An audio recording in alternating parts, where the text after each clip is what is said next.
የአርጀንቲና ብሔራዊ ቡድን ሰሞኑን በጣም ብዙ ትችቶችን ከሚዲያው ያው ሜዳ ላይ ባሳዩት አጨዋወትና ባህሪ እየተነሳ በጣም ብዙ እየተተቹ ነው። ብዙዎቻችሁ ደግሞ ለሁለት ተከፍላችኋል። ለምሳሌ ሌሎች ተጫዋቾች አግሬሲቭ ፕሌይ ሲያደርጉ ብዙ እንትና አይባሉም፣ ያው ጀብደኛ ይባላሉ። እነ ራሞስ እነ ፓሬዴሽ ደግሞ እንደ ጥፋተኛ ይታያሉ። ለምን ብላችሁ ነበር። ለዛ መልስ የሚሆን በጣም አስገራሚ ታሪኮችን ማነሳበት በእርግጠኝነት ደግሞ ያው ታውቁ ይሆናል፣ ግን ብዙዎች ደግሞ ማያውቁትንም ስቶሪዎች ነው ማነሳው። ስለዚህ እስከ መጨረሻው ተከታተሉኝ። እንዲሁም ይሄን ቪዲዮ ብዙዎች እንዲያዩልኝ ኮፒንግ ብታረጉልኝ ደስ ይለኛል። እንቀጥል። ይኸውላችሁ ይሄንን ቪዲዮ ስሰራ በጣም እየሳኩ ነበር፣ እየተገረምኩ ነበር። ምክንያቱም እማነባቸው ማያቸው ታሪኮች ለማመን ከአይምሮዬ በላይ ነው የሚሆኑት። በላይ እውነቴን እንምላችሁ።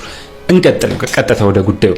ይኸውላችሁ አርጀንቲኖች እንደ ህዝብ ብሔራዊ ቡድኑን ተውት፣ እንደ ህዝብ የሚታወቁበት አንድ አባባል አላቸው። ምን መሰላችሁ? ቪቬሳ ክሪዮሻ። ቪቬሳ ክሪዮሻ። ቪቬሳ ክሪዮሻ። አዎ ቪቬዛ ክሪዮሻ ይባላል። ቪቬዛ ክሪዮሻ ምን ማለት መሰላችሁ? አንድ ነገር ስታደርጉት በህጋዊ መንገድ አርጉት፣ ነገር ግን በተወሰነ መንገድ ደግሞ ህገወጥ መሆንም ያስፈልጋል ብሎ ያምናሉና ህገወጥ መንገድን እንደ ትክክለኛ ነው የሚያዩት። በቃ ይቀበሉታል። ህገወጥ መሆን ያስፈልጋል እና ማጭበርበር ያስፈልጋል ምናምን ብሎ ያምናሉ። ይችኛዋን ታዲያ ቪቬዛ ክሪዮሻ የምትባሏን ተርም መሬት ላይ አወርዶ የተገበረላቸው አንደኛው ማን ነው? ታላቁ ዲዬጎ ማራዶና። ማራዶና ያቺ ፌመስ ሃንድ ኦፍ ጋድ ጎል አለች አይደል? እንግሊዝ ላይ ሃንድ ኦፍ ጋድ። ከዛ በኋላ እኮ ሁለተኛ ጎሉ በጣም ነው የሚያምረው። ሁለት ጎሎች ነው ያስቆጠረው፣ 2-1 ነው ያለገው ጨዋታው። ሁለተኛው ጎሉ በጣም ነው የሚያምረው። ነገር ግን እነሱ የሚሉት ሞር የተዝናናንበት የመጀመሪያው ነው። ምክንያቱም ስላጭበረበረ፣ ህግ ስለሰበረ በቃ ደስ ይላቸዋል። ህገ ወጥ መሆን ማጭበርበር ምናምን ደስ ይላቸዋል።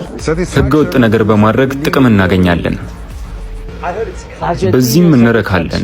እዚህ ጋር አንድ ነገር ልንገራችሁ። እኔ እንግዲህ ከምኮራበት ነገር አንደኛው የመንሱር የረጅም ጊዜ ተከታታይ በመሆኔ ነውና የዛሬ 6 ይሁን 7 ዓመት አካባቢ አንድ ከማራዶና ህልፈት በኋላ የሰራቸው 3 ተከታታይ ፕሮግራሞች ነበሩ። ከነዚህ ውስጥ በጣም የማስታውሰውና ይችኛዋን ማራዶና ደጋግሞ ይችን ቪቬዛ ክሪዮሻ የምትባለዋን የማጭበርበር ታሪኩን በአንድ መስመር አሪፍ አድርጎ ይገልጻታል። እስቲ መለስ ብዬ ፈልጌ አግኝቼዋለሁ፣ ላካፍላችሁ። ድምጹን ከፍ አድርጋችሁ ስሙት፣ ብዙ አይሰማም። አስቴካ ስቴዲየም ላይ የተደረገው ያ ሃንድ ኦፍ ጎድ የተባለው አጋጣሚ ለማራዶና የመጀመሪያው አልነበረም፣ የደጋገመው ነው።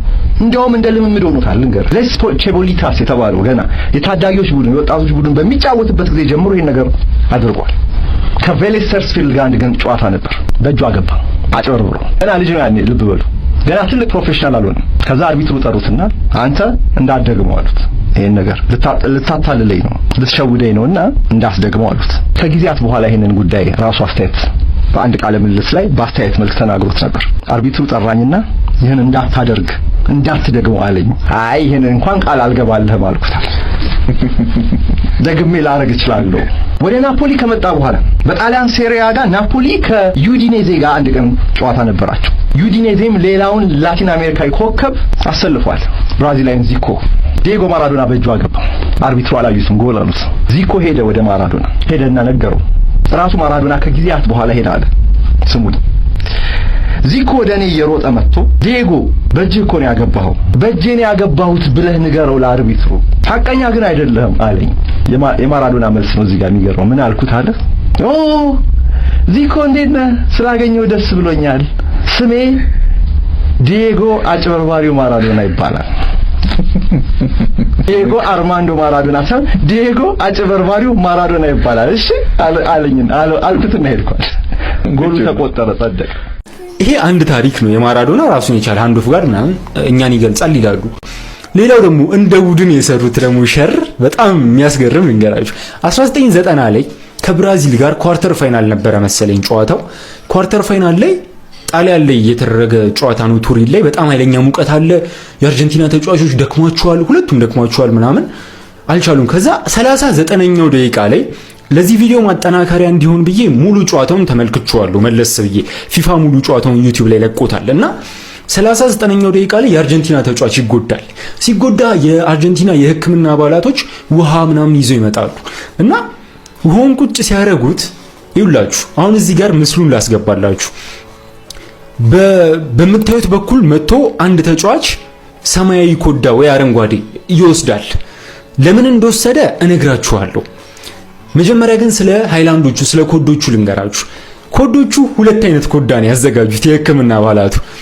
አንደኛው ሰማያዊ ነው፣ ሙሉ አይታይም። አንደኛው ደግሞ የሚያሳይ ልክ እንደ ሃይላንድ አይነት ውሃውን ታዩታላችሁ፣ ትራንስፓረንት ነው ይታያል። እና የማይታየው ውስጥ መድኃኒት አለው። ያ መድኃኒት የሚያደክም መድኃኒት ነው፣ የሚያረጋጋ፣ የሚያደክም፣ የሚያዝል፣ ጉልበት የሚያዝል ምናምን መድኃኒት ነው። እሱኛውን ኮዳ ያዘጋጁት ለብራዚሎቹ ነው።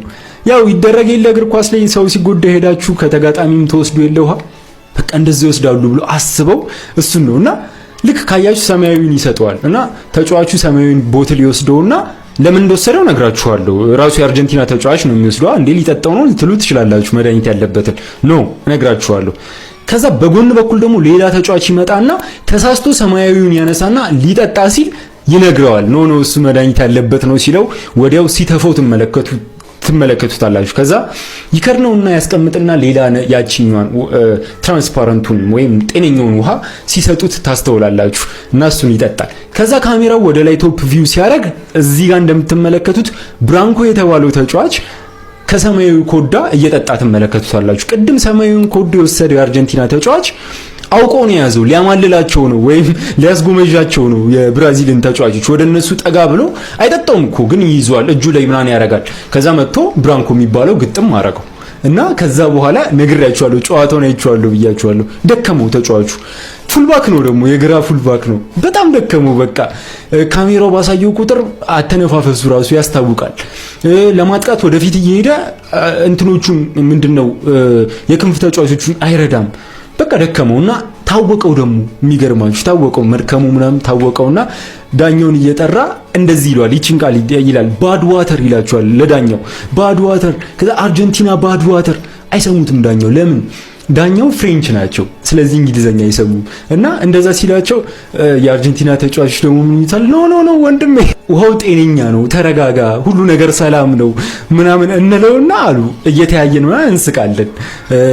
በቃ ሞክ ማድረግ ጀመሩ በተጫዋቹ ባህሪዎች ማለት ነው። ከዛ ዳኛው ደግሞ እንግሊዘኛ ለመስማቱ ጠቀመን የዛን ጊዜ እንጂ ኢንቨስቲጌት ልንደረግ እንችል ነበር ምናምን ብሎ ያነሳሉ ከጨዋታው በኋላ። ብቻ እንደዛ አለፈ። ጨዋታው ላይ ራሱ ፍሪኪክ ምናምን አገኘና ተጫዋቹ ብራንኮ በፍሪኪክ የሚታወቅ ተጫዋች ነው። ጥሩ ፍሪኪኮችን ያገባል። የዛን ቀን ግን ሰቀለው። ማራዶናም ካለፈ በኋላ ያንን ፍሪኪክ እያነሳ በአንድ ኢንተርቪው ላይ ስቆበታል ምናምን እንደዛ ነገር። ብቻ ይህ ጉዳይ ካለፈ በኋላ አሰልጣኙ ቢላርዶም ሆነ ማራዶና ይህንን ነገር ማን እንዳረገው አናቅም፣ ማን እንደከተተበት አናቅም፣ መድኃኒት እዛ ውስጥ ማን እንደሰጠውም አናቅም። ነገር ግን የሆነ ማረጋጊያ ነገር ሳይኖረው አይቀርም ምናምን ብለው በጨዋታ መልኩ 2004 ላይ በጣም ከረጅም ጊዜ በኋላ ማለት ነው ነገሩ ከተፈጠረ በኋላ አንስተው እንትም ብለዋል፣ አምነዋል። ባይዘው አርጀንቲና ነው ያሸነፈችው። ማራዶና የሚገርም አሲስት ነው የሰጠው፣ ተመልከቱት። Maradona for Argentina.